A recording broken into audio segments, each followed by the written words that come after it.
Paulus vertel van Damaskus. Ons lees Handelinge 22 vers 1 tot 22.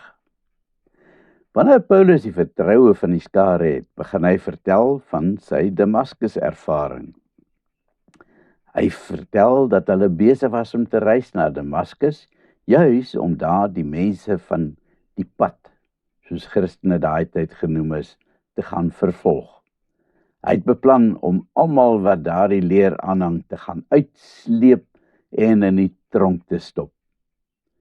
En toe skielik, toe hulle die middag naby Damaskus kom, straal daar 'n helder lig uit die hemel wat Paulus totaal verblind. Al sy reisgenote het die lig gesien.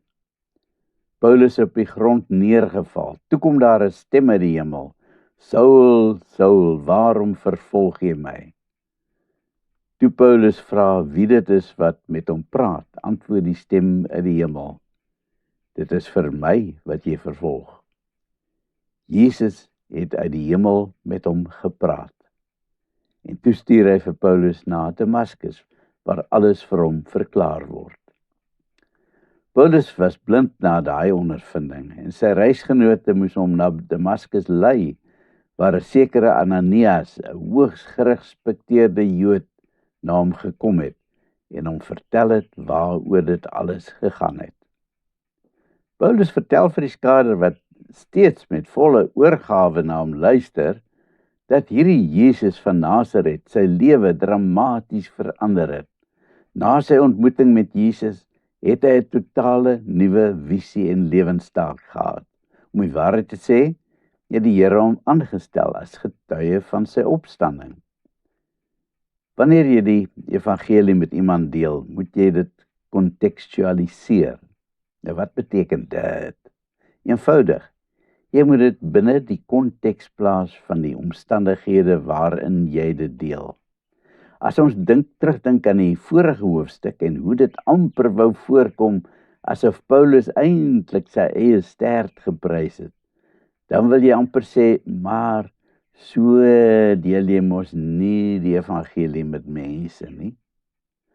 Maar binne die konteks van die omstandighede sou geen ander metode waarskynlik enige resultate opgelewer het nie. Die mense sou hom net bly uitjou het.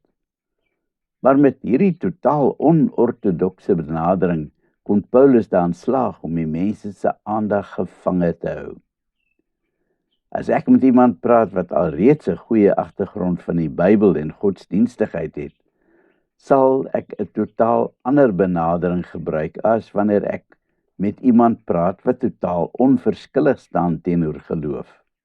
'n Hindoe wat meer as 3 miljoen gode dien en Jesus dalk sien as maar net nog 'n god, sal ek anders benader as 'n moslim wat glo dat daar slegs een God is en wat Jesus nie kan sien as deel van die godheid nie.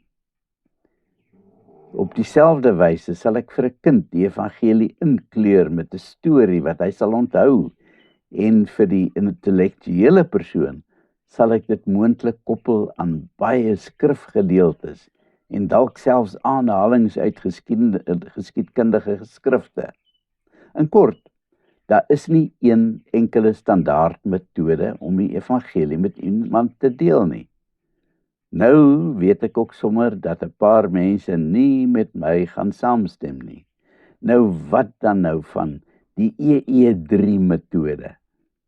Dit is 'n onfeilbare model.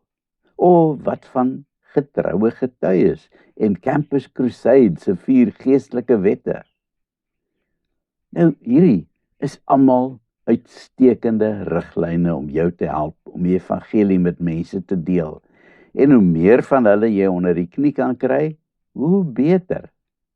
Die kennis wat jy hieruit kan kry, kan jy gebruik om en kombineer met omstandighede waarin jy die evangelie met die persoon deel.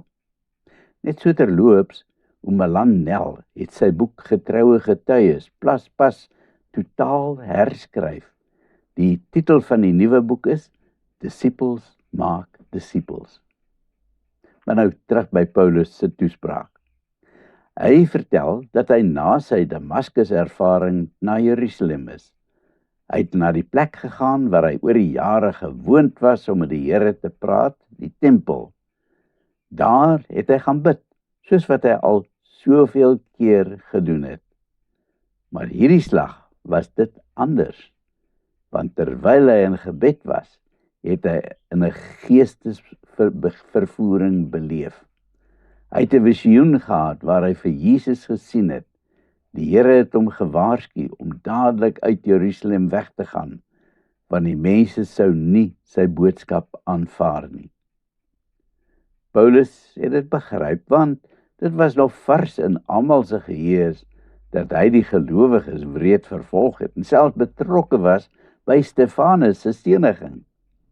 Daar in die tempel kry hy toe sy opdrag van Jesus om weg te gaan en die evangelie na die heidene toe te neem.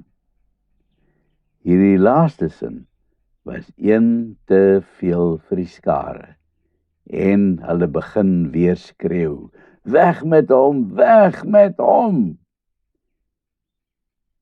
Het iemand al ooit tot geloof gekom in Jesus deur hierdie aangrypende toespraak van Paulus? Ons weet nie. Maar een ding is seker, die boodskap het helder en duidelik weerklink. Iemand in daai gehoor moes beslis daardeur geraak wees. Hoeveel mense het ek al tot geloof gelei? Weet nie vaagste idee nie. Maar ek het al duisende kere die evangelie gesaai en my innige gebed is dat baie van daai saadjies gegroei het en hopelik vandag alself vrug dra en die saad van die evangelie saai. Kom ons bid. Here, help my asseblief om onverpoos, tydig en ontydig te saai en gee my asseblief die wysheid om altyd die regte metode te gebruik om by die regte omstandighede te pas. Amen.